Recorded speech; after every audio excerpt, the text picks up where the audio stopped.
guys, welcome to How to Be a Sick Kid. I am your host, Emily Krauser. It is so nice to have you guys back again this week, right in the middle of what I like to call spooky season, whatever you want to call it. Halloween is my frigging favorite time of year. I love it. I love everything. The pumpkins and not the spiders, but all the decorations and the orange and the purple and the black and the glitter that you can put on all the orange and purple and black. I love it all. Ghosts, everything. I know that's not why you came here. I just wanted to give you this bonus of knowing how much I love Halloween and how happy I am that it's here. Especially because here in LA, people go all out. I think there are more houses decorated than during Christmas time, which I'm not upset about. I love it. I actually went to a Knights of the Jack o' Lantern, I guess carving. I don't know. We think most of the pumpkins were plastic, but they were very pretty. There was a SpongeBob thing. It was out in Calabasas. We saw no Kardashians, which, kind of a bummer, but really fun evening. And it actually felt like fall. It was 54 degrees. I say that with a question mark because I'm shocked. It was 90 degrees today. LA is weird, man, even in October. So this week's episode is actually part 2 with my friend Amanda Smith. Last week, we talked all about how she got to Los Angeles and her epilepsy, which she was diagnosed with during college. And this week, we are talking about an incident that occurred at the jail she was working at out here in California and the PTSD and anxiety and depression that came from that very traumatic incident. It was actually really interesting. We recorded just a couple of days ago. It was about a full year after our original one, which is what you were hearing last week. It was not the original intention for us to have recorded twice or to have two parts. There were some technical difficulties, but it actually was very interesting to hear Amanda tell the story the second time, because not that the story itself changed, but the way she articulates it now changes, where she is a full year out, the amount of therapy she's done, how she's coped. It's actually very different than what we talked about a year ago, the aftermath, I should say. I'm actually really glad we had to re-record, and I think it's a nice footer to last week's story, especially because one of the big things with being a sick kid is that you're rarely sick with just one thing. Many people are, but illness comes in all different forms and they can often layer upon each other. Some of it is physical, some of it is mental, some of it is one illness causing the other. There's just so many different reasons that these illnesses can stack up on top of one another, and people like Amanda and myself are really good examples of that. So I'm glad we had her back on. The one thing that's really important here that I want to make sure you guys know is this is a bit of a trigger warning. If you've had a traumatic incident, abuse, you're dealing with PTSD yourself, please know that this might trigger you a bit. We sure hope it doesn't, but I just want to make sure that warning is up top. Before we get into the episode, though, I wanted to read one of the reviews we have on iTunes. So this is coming from Anjali Jade, and it's such great insight and perspective. Love hearing these stories and hearing people come out the other end, which I'm very grateful for that comment, and I actually think it's very appropriate for this week's and everything that Amanda has gone through.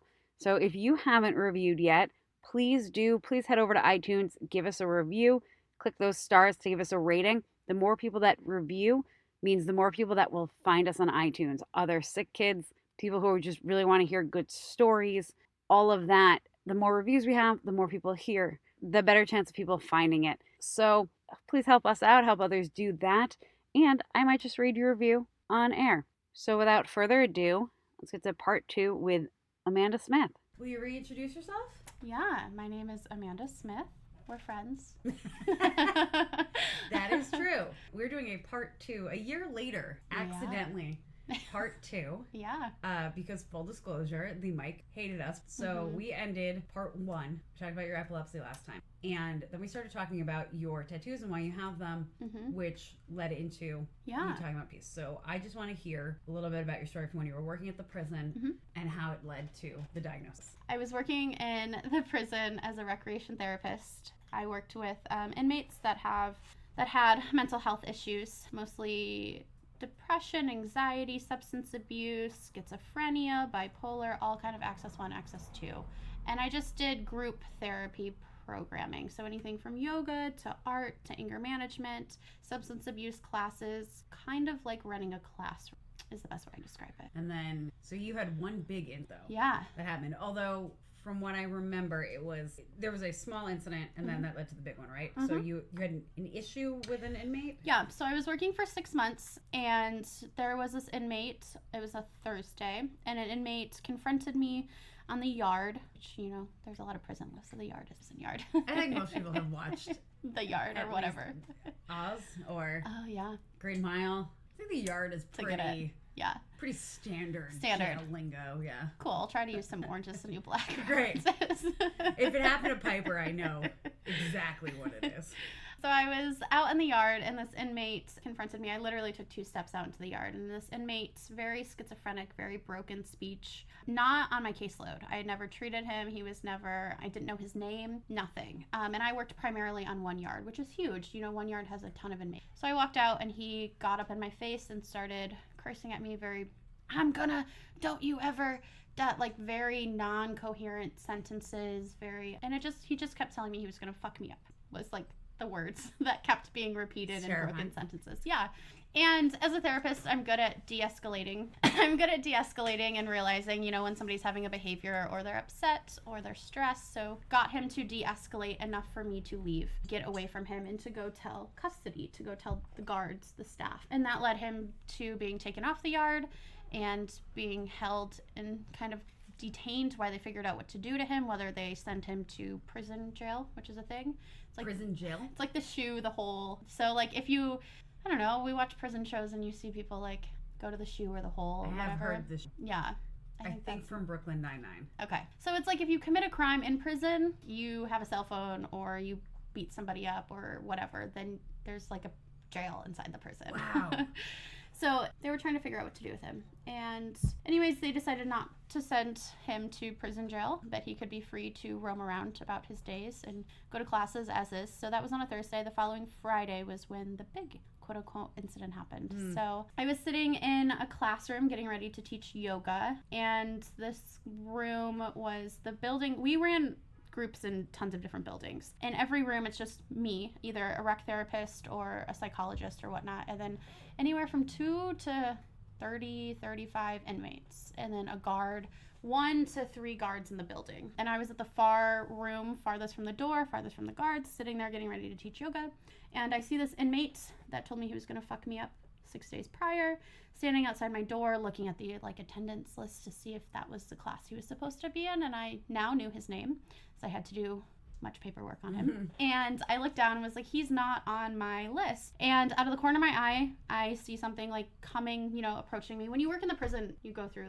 be taught to have all your senses heightened and to be aware of everything, which as a therapist, you're kind of already aware of, but the prison really teaches you to be more alert. If that makes sense. You have to be. And there's so many boundaries that inmates can't cross that you have to be aware of physically and whatnot. So I saw something running towards me, approaching me. I looked up and it was him. He was at my desk. He reached across the desk, pushed my shoulder, pulled the string on my jacket. And anytime an inmate makes contact, we immediately have to press our alarm. So as non-safety officers, which is what we're called, we don't have guns or tasers or any of that like other people do, batons.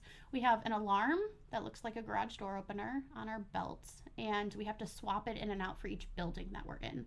So you push it and it makes this incredibly high-pitched alarm that the whole prison yard and sometimes other yards can hear, and it's specific to that building, and there's a light outside that blinks so people know that that's the building that the alarm is pressed, but it doesn't tell you the room in that building. So if you're outside, there's no alarm, but there's alarms wherever they're building. And so I had my alarm. As soon as he made contact, I stood up, pushed my chair back, and I hit my alarm, and I took 1 step towards the door, which is on my right, and I never left eye contact with him because we're taught not to. You never take your eyes off of an inmate ever, whether they've touched you or not. And so I have my face still at him. I took 1 step, and as I describe this, it sounds like it's happening for years, but it literally was a second. Yeah.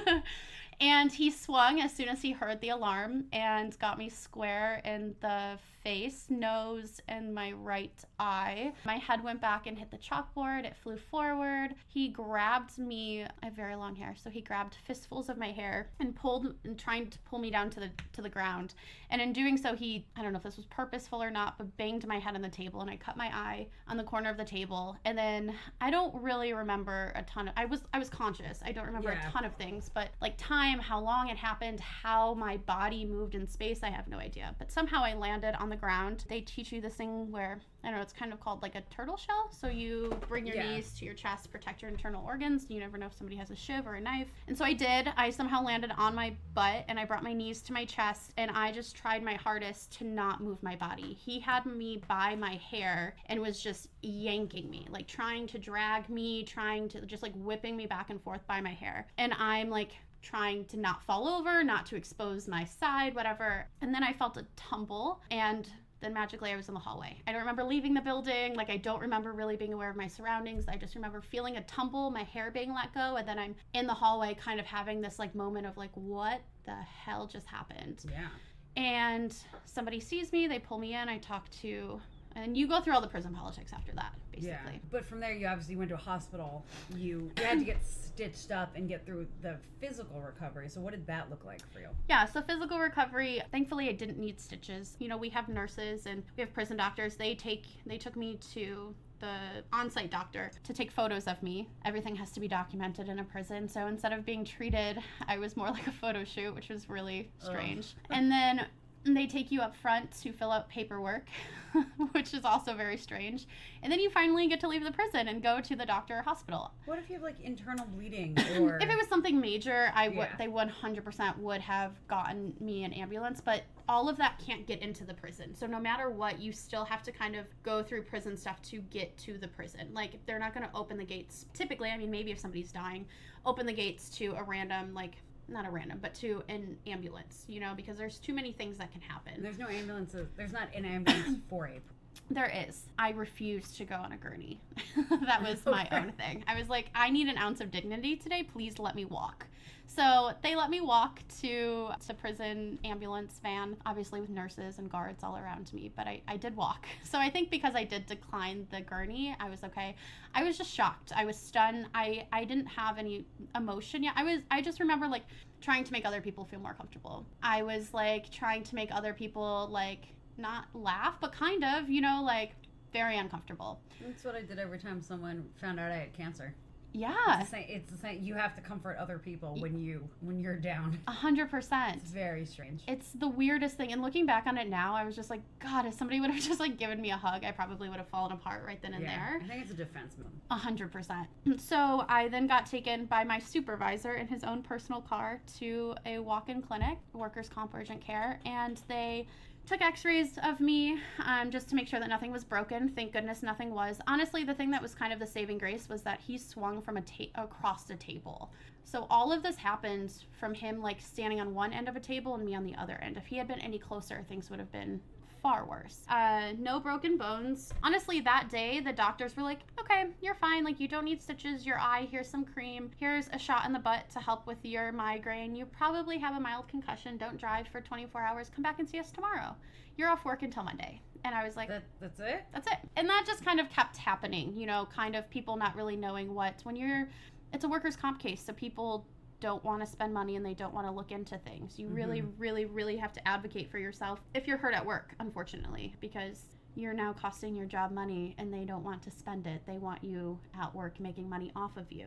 I wasn't working, so I had to fight for every little inch of care. I had to fight to get an MRI. Seriously? Yeah. I actually, my incident was in April of 2017. I didn't get an MRI until August. And the imaging center got the paperwork saying that a request had been made for the MRI. So they called me up, scheduled the MRI. I got the MRI, which is the only way that we found out that I have 3 or 4 discs protruding into my spinal cord fluid stuff. And from the incident? Uh-huh. Yeah, all whiplash type stuff. So I got the MRI, got those results and everything, and about 2 weeks after I had the MRI, I got a letter notifying me that my MRI had been denied. Even though they denied it before they saw results. 100%. But the But paper how trail, do everything you- is paper trail, like, so it took so long to get caught up. And the imaging center didn't get that, so they just went ahead and did it. And then they did it, and they were like, oh, right, you actually have some physical things wrong. Maybe we should now treat those. I get that workers' comp, unfortunately, is possible, but Yeah. the issue is if they don't do correctly, you're going to cost them more in the end, and you're not going to be able to come back, and you're going to have Yeah. more incidents in the long run. 100%. It makes no sense. It's the same way I don't understand little things. Like, when I had all the migraine stuff last year, I found that massages are helpful. Massages aren't covered. Acupuncture covered. I remember us talking, Mhm. but it's a very similar idea of like, if in the long run, it will cost Do it. you less. 100%. It's Yeah. just like the whole thing that just happened with the Boeing, the 737s. Oh where my God. They discovered they did like a real cheap fix or something, which affected the computers, And and it's now it's cost- costing them billions. And it's cost lives. Lives which and is billions, yes. Yeah, Like, insane. how much money could that have possibly saved you? Exactly. To do that. Just to take a little more time before you put something massive in the sky with That hundreds of goes in the people sky. on it. Like, just take your time, Blows maybe. my mind. Blows my mind. It's crazy. So to me, the 737s are much like the healthcare system, and it's so frustrating. So you had already been in LA. I knew you at this point. Mhm. What I remember from an outsider's perspective Yeah. is that you were around and then you weren't, and nobody talked about And to be fair, I understand my diagnosis is very different, but in where they sort of parallel is I just fell off the planet and I didn't talk to anyone. Yeah. How much of that is, because you don't want sympathy or pity? How much of that are you just not ready to talk about? It's different for every person. Mm-hmm. What I knew is that you had mentioned something about PTSD and that something had happened in work. Mm-hmm. Yeah. So after you sort of healed physically, there's obviously so much mental stuff. That's where the PTSD. Mm-hmm. How did you get that diagnosis? How did you even know to advocate for that? Yeah, so my incident happened in April, and I was seeing workers' comp doctors nonstop, almost every week, trying different chiropractic, acupuncture, all of this stuff. And the entire time, I would say for the first week to 3 weeks, I was in shock. The mental stuff wasn't quite there yet. And then after about a month, I was like, I'm not sleeping. I wasn't sleeping. I was up all hours of the night. I became kind of obsessive about certain things, like the door needs to be locked. We have 3 locks on our door. I know that I lock them all as soon as I walk into the apartment, but for some reason I couldn't sleep because I would have to keep checking them. And these things kind of started coming up and happening. And it wasn't until they probably got really bad that I did a self-inventory and was like, no, things aren't right here. And the entire time I was telling doctors, I'm not feeling well. They were like, how do you feel? Do you want to go back to work? And I was like, no, I'm terrified. I'm terrified of this happening again. And so in April that happened. In June, I got told I was going back to work. Did not expect it. Again, if you remember, my MRI didn't happen until August. So I went back to work in June for 2 months. And I think that's where we left off. I got a tattoo the first day I went back to work. Yeah. The first day I went back to work really kind of hit me like running into a brick wall. I just realized that this is not a place that, this incident really fucked me up, essentially. I was having all of this issues with sleeping and really just feeling safe were my 2 first big issues. And then going back to work and people acting like everything was okay, and a lot more of this, we talked about having to comfort other people and be like, they're like, oh my God, you're back, I'm so glad, and try to be like, oh yeah, it's okay, I'm fine, when I wasn't. I was falling apart. And the entire time behind the scenes, I was asking doctors, is there anybody I can talk to? Can I go see somebody? I'm a therapist, and I knew that something wasn't right. I'm a therapist, and I got to a point where I was doing self-inventory and was like, no, I'm a therapist that needs a therapist now. And I think most do. I think everybody needs a therapist. 100%. I mean, that's kind of how it happened. Was I worked from June until the MRI results, and then people were like, yeah, you can't be working. My whole arm was going numb, and I would drop. I couldn't sit in a chair for more than an hour because I was in so much physical pain. And it became this snowball effect that we were trying to manage my physical pain, but every time I had physical pain, it just restarted everything that happened. In my mind, I was just reliving the incident. And those 2 months I went to work was absolute hell because I was terrified it was happening again. And inmates were surprisingly very okay. 2 inmates actually saved me. They were the ones that got the other inmate off of me. That was the topple I felt, was 2 inmates tackling the other inmate off of me. Oh, and the incident really happened. The initial incident, yeah.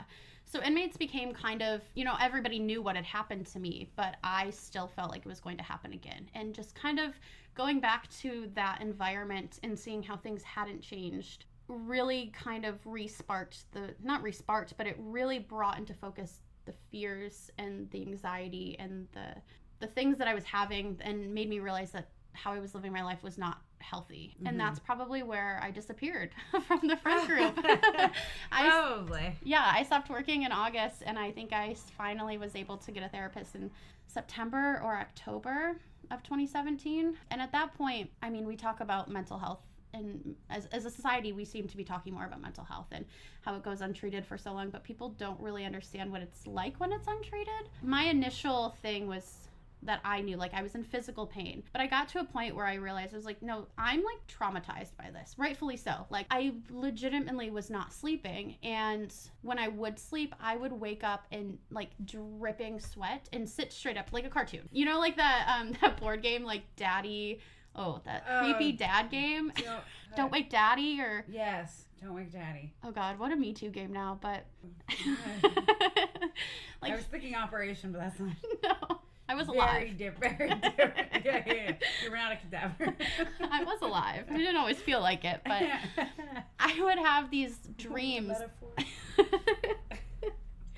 I'd have these dreams of it happening again and shoot straight up in bed. And that's like kind of what the PTSD looked like for me. For everybody, it's different. But for me, it was horrific night dreams, like night terrors is what I call them. Reliving it or something worse. Most of the time it was like I didn't live. Most of the time it was something so horrific happened that I didn't live. And I would sit straight up and then I couldn't sleep. It was these OCD kind of tendencies of locking the door. And it started to turn into me recognizing how unsafe the world was in this incident, because my incident could have been prevented. Like I said, it was 6 days before. He made a verbal threat and then nothing happened. And then 7 days prior, he entered a room that he was not supposed to be in. As it came out later, that inmate was not supposed to be in the building, was not supposed to be on that part of the prison thing. He was supposed to be going to like a doctor's appointment or something, and somehow he slipped through gates, nobody checked his ID, and he got into the building that I was in. So there was a lot of people at fault, a lot of people that didn't do their job, a lot of steps, safety steps that are very important at a prison that were not followed through. I just had this sense of, if I'm not protected in this environment that's very protected with people with gates and alarms and whistles and guns and all of this, how can I be protected on the world by just people walking around? That fear, that anxiety, the trauma really transpired into my everyday life. I wasn't leaving the house. If I saw a homeless man that reminded me of my attacker, I was done for. I was done for the day. I had many incidences during my recovery of like homeless, you know, African American men kind of coming too close to me or whatever and just triggering me into a blubbering like sad sack of a person. Like I would literally fall to the street. I just can't describe it. It's so hard to put PTSD into words, but it's just feeling like a system failed you and you don't, for me at least, and there was no sense of safety. There was nothing. It didn't matter if my boyfriend was home or I was by myself, that constant fear of unprotected, and just nobody would be able to prevent anything from happening to me again. I guess there's many illnesses where obviously that's going to come on, but there's something about PTSD that's particularly scary because you walk outside literally with nothing is promised, basically. And it's actually amazing that more people don't have PTSD, I think. But I can imagine that, that's the scariest part. It's like now, it's like when you realize you're not a kid anymore. And all of a sudden, like, you're not, it's an extreme version of that. That seems really scary. So, I mean, I've been out in public with you since. I've never seen you drop to the floor. So, be thankful. How I would have helped you out. So I'm in no way going to say you are recovered, but there was a recovery process to get you better, to get you closer to where you had been. What has gotten you to the point now where you are functioning? You're at a new job.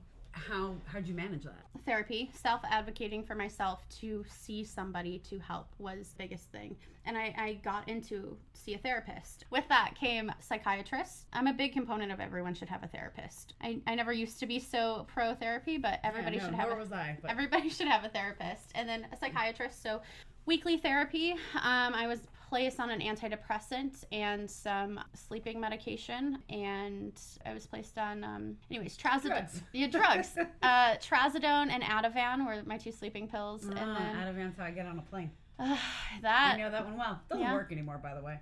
I think it has its limit in your body. And it can also be very addicting.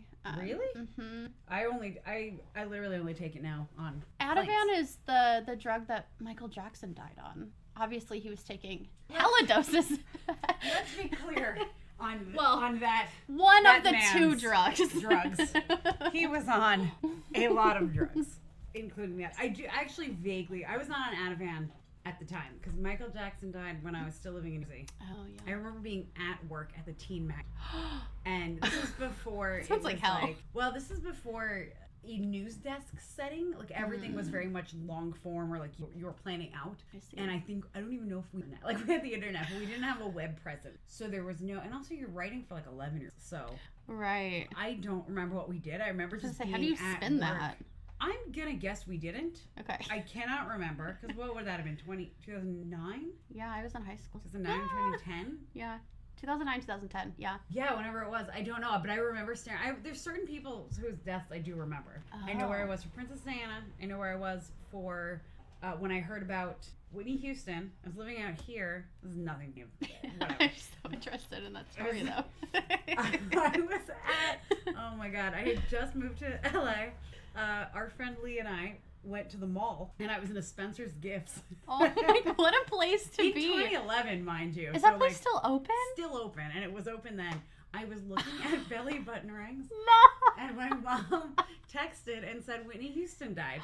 It was a weird place. What a time and place. Real specific. Like, really. To know what you were shopping for is incredible. Because I stopped in that moment. Like I knew. I can barely remember what I had for breakfast, yet I know where I was and what I was shopping for. I have a very clear That's amazing. memory of it. I don't know. This has nothing to do with anything. It's so fascinating. Nothing to do except that I know where I was when Jackson died. It was in my cubicle. And a very strong dosage of the pill that makes me sleep most nights. It doesn't, see, for me, and this is nothing against the drug, occasional, I think the human body is fascinating because sometimes it works. Sometimes I'll take it on the plane and I will be asleep, but I'm a rebel in everything and I will keep right up through it. But other times, like there's some nights where it'll knock me right out and other nights where I can't even feel it. Wow. I don't understand how that works. How drugs work. Yeah, well, it's interesting because I've never had sleeping problems in my entire life. So to be somebody who couldn't sleep, I was like, this is hell. Oh, I just call it a Tuesday. Never. I never it's had not that. Great. No. It's why if anytime you see me, I look dazed and confused. I understand that feeling tired well. all the time. You're just like walking through a fog and not really. The best part is doctors just saying, try to get more sleep. Yeah. Like, if I could. Cool. That we wouldn't be here right now. I wouldn't have to see so many of you. Yeah. Honestly, I think that was the biggest part that helped me with my, is helping me. I'm still in therapy. I'm still on medication. I'm still on my Lexapro antidepressant. I still take Trazodone and Ativan. Not as much, but that was the thing that helped me the most was my mental health team, as I say, from the mental health profession. They were just so accepting, and they were never like, nah, I don't think you need that. Mm-hmm. Or they were very like, hey, let's talk about how the last week has been. Let's talk about how the last month has been. And then these are my suggestions to you. And how do you feel about that? And I had expressed up front that I was very, very, very nervous of being on medication because of my whole history with doctors not believing me and understanding things and not knowing what our meds do. I'm sure we talked about this and I've forgotten. Are you still on meds for epilepsy at this point? Mm-hmm. You are. So you also have to, not only that, you have to manage it with your epilepsy drugs. Yeah. Because those are not like lightweight. No, they're drugs. Pretty heavy hitter, 750 milligram dosage. So pill. they have to know everything you're taking. Yeah. And you have to, and you don't know if something's going to interfere if it hasn't been documented for by other people. Mm-hmm. So you're managing all of that. Yeah. So it's epilepsy and PTSD. Mm-hmm. And migraines. with the drugs you named, it's also anxiety. Yes. Anxiety, depression, PTSD, and epilepsy all wrapped in one. And my psychiatrist is amazing. She was very... That's a laundry list. I hope so. She was so good at listening to me. And there is actually another antidepressant that she decided not to put me on. Lexapro was kind of second in line because the first one for some people have had interactions with seizures. And she was very like, we're not even going to try this one. We're going to go to the second one on, on the list. She was really good. I was very much about I want natural stuff. I want to try to come out. I was so fearful of being addicted to a drug. Yeah, she sounds wonderful. She was great. That's what I want everyone. Yes. And acupuncture was a huge, huge help in this. I only got it twice a week, but just going, it helped with my physical pain, but it also just made me tired afterwards because it relaxed my muscles, and that physical pain I didn't feel like I was carrying every day. And then I was like, I felt like physically I could breathe, which like not breathe as in like my sinuses, but breathe as in I wasn't in pain. I didn't feel like a cloud lifted. Exactly. And then I felt like from that, having that pain temporarily removed from my whole neck, spine, shoulder, then it wasn't a constant reminder you have this pain because this shitty person did this shitty thing to you. And it, again, I talk about the snowball effect a lot, but it was the physical pain really kept my emotional state lower. And still to this day, if I wake up and I'm in a lot of pain or I do something that's in a lot of pain, my mood just like plummets because they're hand in hand. Well, sure. I mean, I wake up nearly daily with back pain. And if it's normal back pain, it's fine. I get through the day. But if I have any back pain, or when I start to get a headache or migraine at work, your day is gone. That's it. It's incredible. I think as much as you were saying people don't talk enough about mental health, I don't think people talk enough about how physical pain makes you more tired and affects everything. I 100% agree. And they don't get it. No, because if you look, one of the biggest problems with being young and sick is that you can still look normal. Oh my God, I got that so much. It's and it's not great because if I'm fine yesterday, that doesn't mean I'm going to be tomorrow. I don't care what kind of woo-woo voodoo magic I do or how many crystals are in my bras, because there probably are. Just because I felt okay yesterday, and I actually think that's one of the hardest things about, on top of both of not looking sick and being young, going to work. Because at work, if you looked okay, then you must be okay. Right. And you have to explain to people and superiors who may not understand, I don't feel good, and they may not give a crap. And that's one of the hardest parts about it, because you're working with 20 other people fine and may be fine. It's very weird and it's very hard. And not just how I feel today and how I feel tomorrow, but literally how do I feel in this minute and how do I feel in the next minute? Yeah. So much of your capacity to think is taken up by it. Yeah.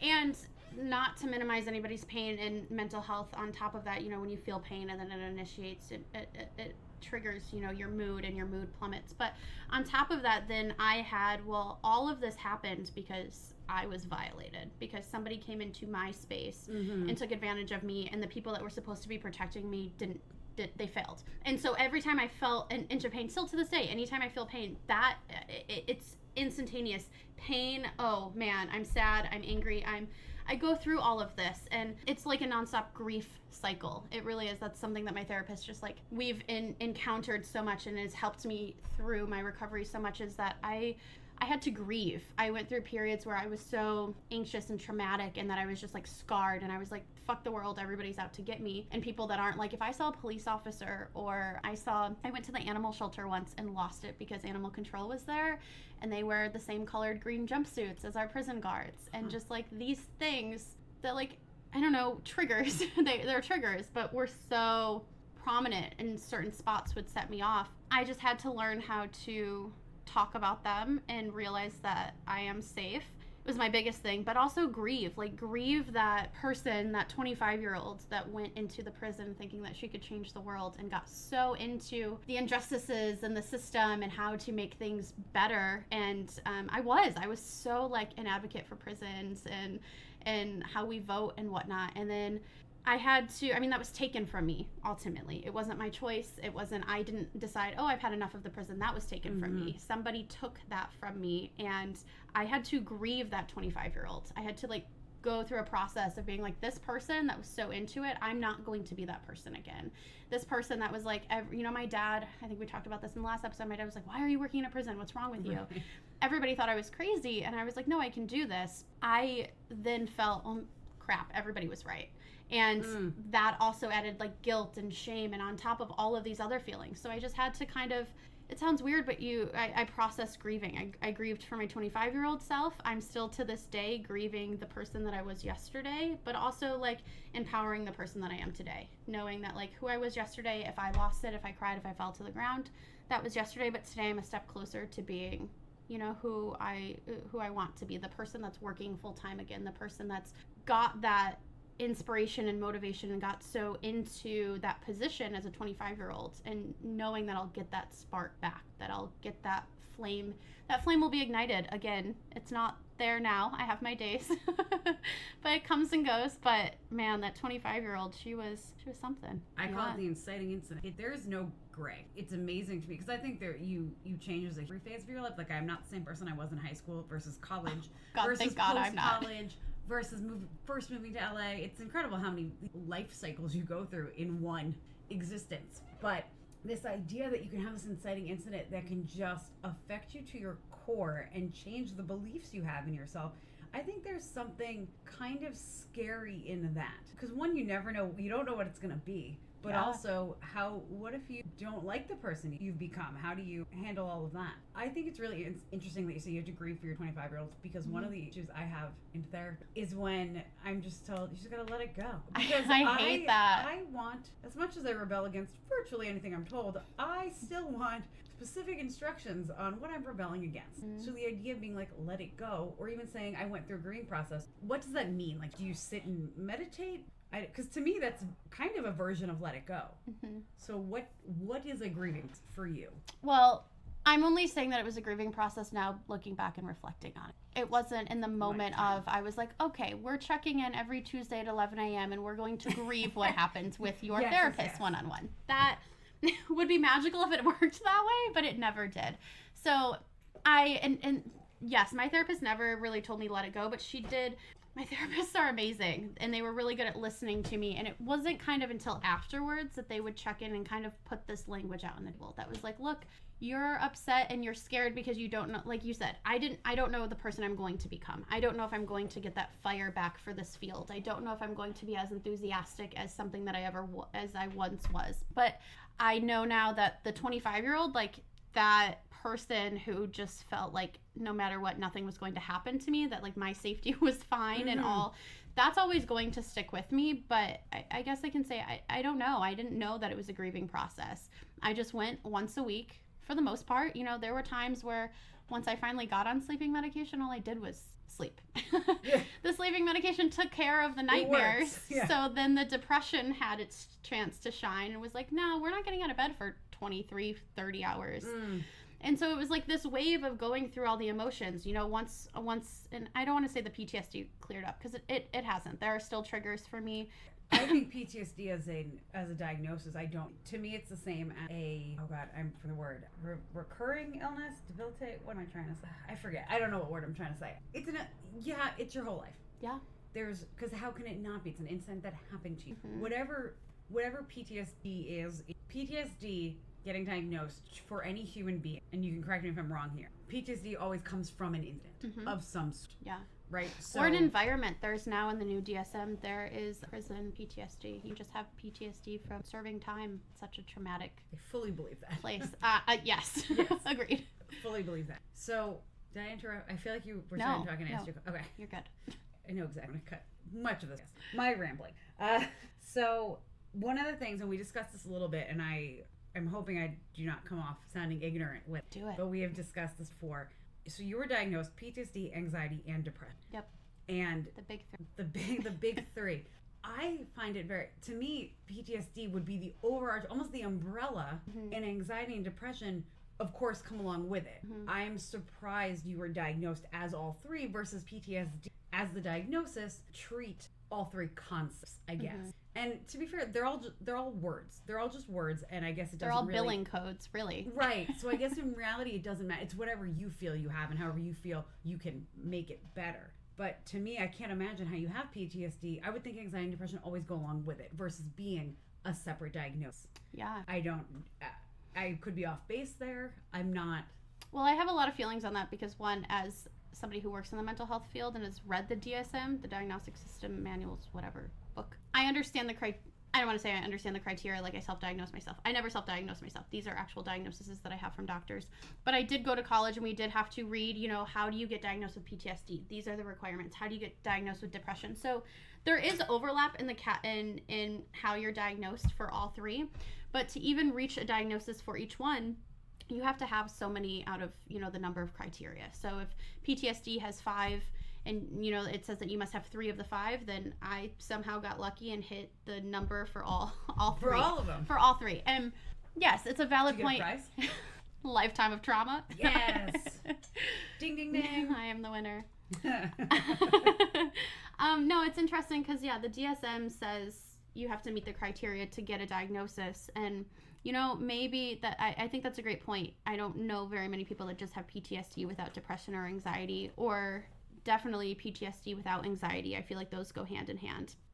I can just tell you from somebody that has all three, they feel very different. Mm-hmm. And not that I didn't feel all three at once, but once I was able to separate one, like I said, my PTSD was kind of the first to kind of get under control to the point where I could sleep again, to the point where, I mean, I still check my 3 locks several times a night. I still have a weird thing that I need the bathroom door closed. There's just weird things that have stuck with me to make me feel safe, but overall I'm sleeping, I'm not having night terrors, I'm not triggered when I see a green jumpsuit. So that somehow, through talking and medication and working on myself and not letting go, but like learning to, I don't have to hide, I don't have to sit in my apartment, that's not going to make me feel better, but learning how, if all I did that day was get out of bed and showered, and then maybe the next day I can get out of bed, I can shower, and I can go get gas in my car. And it is just these day by day steps. And looking back, it seems like, wow, I'm still in therapy. This is my, I think I just had my year anniversary. No, that's not right. 2-year anniversary. Do they get a cookie cake? I should bake her something because last week was a real tough session. Really? So I should reward her. But yeah, I've been in therapy for 2 years. I've been on the medication for 2 years. The sleeping meds have gone down a little bit, but just day by day and looking back at it, that sounds so cliche and, you know, like as a therapist, but looking back, it didn't feel like that. Like looking back, it felt like I slept 30 hours and then I did nothing and I'm a failure. And where is my life going? And all of this was from somebody else. And I just kept spiraling. But somehow through, again, I wasn't working through all of this. So how people work while doing this is incredible to me because I was a shell of a human being that hardly left my apartment. And then once I did start leaving, it was me by myself. I wasn't reaching out to other people. It was me just like, let me go see if I can sit in a movie theater by myself or go grocery shopping or these little activities of daily living that we call in therapy, rec therapy, doing them. And then slowly from that I could build. Slowly, honestly, one of my big things was thrifting. I'm going to go to the grocery store and then I'm going to try to stay out of the house for an extra hour. Because I did this thing that I need to do to feed myself and stay alive, but let's try to do something else that I don't need.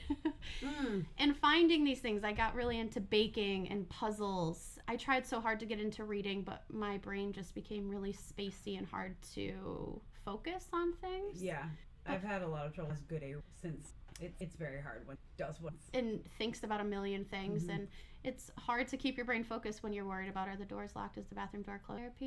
Therapy and meds.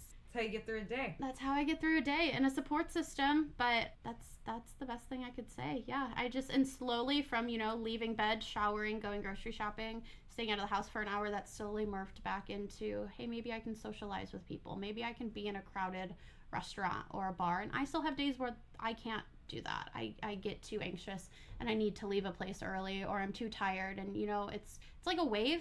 It's like the ocean. Things come and go and emotions change from minute to minute, and I have just gotten better at articulating them instead of shutting down all inside. See, I think that all makes sense, but I think after I imagine having to get out into the real world is something, but also figuring out what you are now okay with. Like I realized I could not do crowds after I had been sick, and I can now, but I remember I was at the West Hollywood Halloween parade and had a panic because it was I had that last year. At the WeHo Halloween? Maybe it's just the WeHo. Maybe it's just that's very triggering. And I haven't gone back. Yeah. But where do you park? There's a lot going on there. It's too much. It's just too much there. But for me, it was because like, what if something happens to me right now, and I'm in the middle of a huge crowd, and no one can get me? So I imagine there are many illnesses where somehow crowds are the thing. I think it's amazing how many things you don't realize will be issues that you've got to get through. But on a daily basis, though. I mean, even since we last talked, that people have only heard half of, but I think you were more reflective on what happened than you had been. Yeah, and I think when we last spoke, I mean, I hadn't been in therapy for that long. We talked in like November. Okay, so about a year. Yeah, and it sounds weird, but that first year of therapy was, I mean, I kind of feel bad for my therapist because it was just so repetitive. You know, like on her end. I think end. that every day. I'm like, why do you want to see me this often? Right. On her end, it was just so repetitive telling me the same things. And it wasn't until I understood it intellectually. I mean, I'm a therapist. I understood everything she was saying. I understood. It was just implementing everything. And so let's end this on a happy note. Happy note, yeah. What's your win for this week? Ooh, my win for this week. My win for this week, I would say I have treated my body more kind. It's a great win. What does that look like? I've I've eaten better. Part of my progress was just dumping things into my body that were disgusting. Yeah, it's amazing how that happens. Just like PTSD, anxiety, depression, low points in life, it just makes you fall out of touch with your body. Makes you really like Oreos. Yeah, or Taco Bell. Or beer. Yeah. Yeah, all of those things. Yeah, I would say my win for this week is eating healthier. I've been on my salad kicks and not drinking anything but water, tea, and coffee. And just being kinder. I'm taking so much time for my skincare. That's a huge thing. I finally bought a jade roller, which sounds like I have one in the fridge. it's in my freezer. Yeah. And like I don't know what it does, but I feel amazing after it. It feels great. It feels like depuff the eyes or something. it kind of feels like acupuncture. Like I carry so much stress in my face, so afterwards I just feel more relaxed. Yeah, I would clench your jaw. My jaw and my forehead. So that would be my way. Being kinder. Desperately want it to work for me. Like I believe in it, but I have not found really any. Really? I'm trying real hard. I did when I first got migraine. Maybe I'm not doing it enough, but I've been getting it like once a week. Oh, yeah, I did 2 times a week. I think that is how tense my entire body is. Where do you normally get it at? Like part of your body? I mean, all over. Most of my shoulders, and then back of my neck, and lower back. They don't know what to treat at any given point. So some days they're like, we'll treat your lower back. And then some days it's my shoulders are so tight and tension. And that's part of what's causing my headaches. And my headaches are also, my right shoulder is tight and my lower back hurts. It's all connected. Yeah. 3 points that have worked the best for me. My ears. Do you get your ears needled? I did once. I don't know what it is, but like this inner part of your ear, like the kind of flat-ish part. Really? That, as soon as like he would stick a needle in there, I just felt like I could just like, I sighed. I physically side. Both of my ears, my wrist, which was always weird, but like, you know, these points on the sides of your wrist. The woman I go to now doesn't touch my arms at all, which I think is very odd, but she does the legs. I got so into acupuncture, I bought an acupuncture mat, like an at-home. Have you heard of prana mat? Look them up. What, you lie down and things poke you?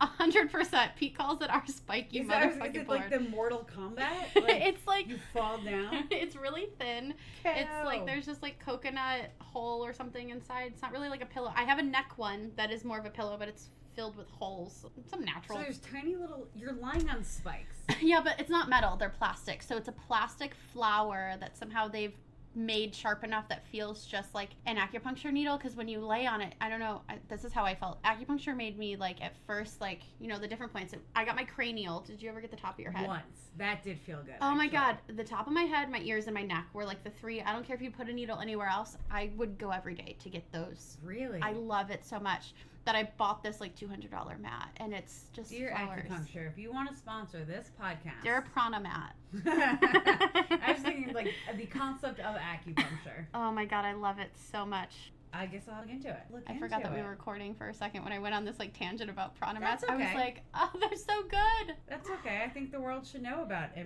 mat that spikes you like Mortal Kombat. Yeah, and I have a pillow. And a pillow. Mm-hmm.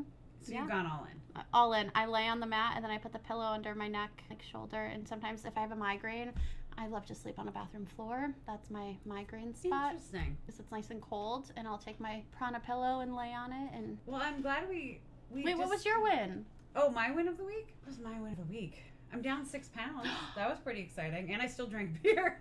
That's amazing. Which is so stupid. Love that though. But yeah, I joined Weight Watch for the 8th time. You've done it before? So many, all fat kids. Does it work? It didn't last. The last time I joined, it was right after my back surgery because I was like, I can't do things. I can't move around. And I am now heavier than I was at that point. I decided it just wasn't it. Now I'm in it. I like their new point system. Okay. It works well. The thing that uses me is that they have all these 0 points. So like turkey is 0, and they're just plain deli, like not things added to it. And vegetables, all fruits. It used to be like a banana would be 1 point, and an apple wouldn't. So if you're a vegetarian, do you ever get points on? Your proteins, your grains, okay, all have points. Anything with sugar makes it higher. Because the thing with if you're a vegetarian or vegan that I think people forget about, like you must be so healthy. Sugar is vegan and carbs. Yeah, so like a bread. So yeah, you can. I actually like this version. It's less of what restricted. They're doing. Yeah, but I'm always it's weirdly a lot like when I went through chemo. I'm still the youngest one in the room. Wow. Always. Wait, I don't really understand. You go somewhere? Once a week you weigh in and you go. They now call them workshops. Oh, I'm sorry. It's not Weight Watch. UW. It's wellness. Wait, I don't know. Anyway, it's www Wellness Weight Watchers. Because saying you want to lose weight is an issue. in 2019. Anyway, you go, you check in once a week. You can do it online. You can do everything online, and then I guess wait. I like the accountability of going somewhere to the office. They weigh you in, and then it's like AA for people, and they tell us how. Yeah, to, it's like there's food and not. That's not a word. No, there's no steps. Nobody's your steps is just to get steps on your Fitbit. yes, those are. It's 10,000 steps versus 12.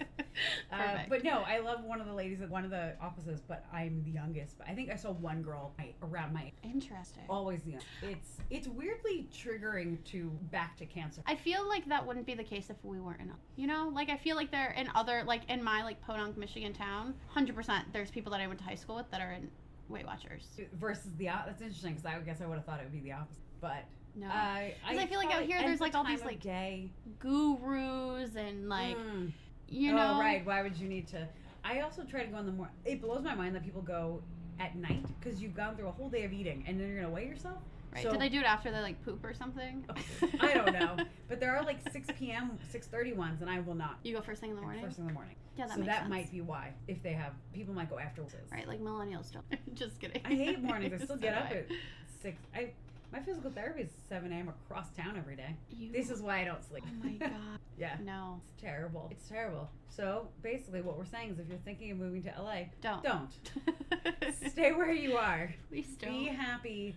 In this case, for this particular incident, I would say it's going to be 3% Michiganders. So Michiganders, if you are listening to us, stay in the mitten.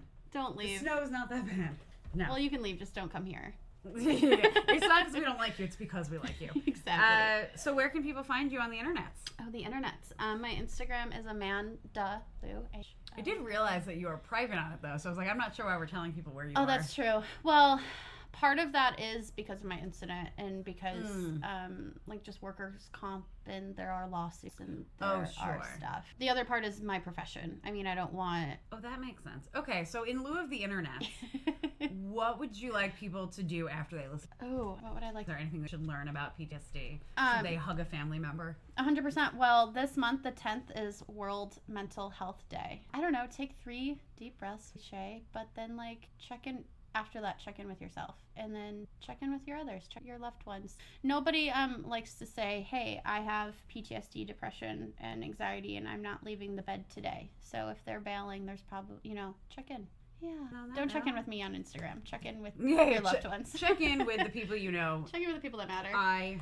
All right, well, thank you for coming on again. Thanks for having me. And that was part 2 with Amanda Smith. I did not expect to have the tables turned on me and ask what my win was this week. So you might have gotten more than you bargained for in finding out a little bit more about me. But here we are. Really, I want the focus to be on everybody else. That's why I do things behind a camera and a microphone and a computer screen. All those things. Despite what the topic was both last week and this week, it was a fun episode to record, partially because it's with a friend of mine and we had a lot to talk about, but also because she's just so articulate and Amanda has so much to say, and I really hope that it helps you guys all in some way, whether it's just learning maybe a coping skill or just realizing that you're not so alone, especially because as she pointed out, October 10th is Mental Health Awareness Day. I may be getting the exact name of that wrong, but the gist of it, Mental Health Day is just a couple of days away, and I will be on our Instagram and all that. I will be sharing a little more information and some sites you can go to and all of that. So if you do want to find us on, the Instagrams, we are Sick Kid Podcast on there. And then on Facebook and Twitter, you can find us at How to Be a Sick Kid. I would absolutely love to hear from you. I want to know what you thought of this episode. If you've got friends or family members you think would be a good fit on the show, or just that you can tell about the show. If you think they would want to listen, tell me about them, tell them about the show. You can also email us. We're at howtobeasick@gmail.com. And most importantly, most importantly, we have a Patreon account. It is How to Be a Sick Kid. So the podcast is free. It does take time and money to run, and it's a labor of love. Every little bit of help we can get helps make these episodes better and better and ensures that we continue for a long time. So if you are really enjoying this or just want to help participate, I'll put a link in the show notes to our Patreon. And we had our very first patron this week, which is so exciting. My old boss, Lisa Working. So thank you, Lisa. I promised you a shout out, and you are numero uno in the shouting outness. I promise you taught me better words when you were my boss. So if you're interested in being a patron, please check that out on Patreon. And also, like, review, subscribe, find us on the interwebs. I like everything in the show notes. Guys, it was so good to be back with you again this week. We have new episodes every single Tuesday, so see you at this time, this place, next week. Bye, guys.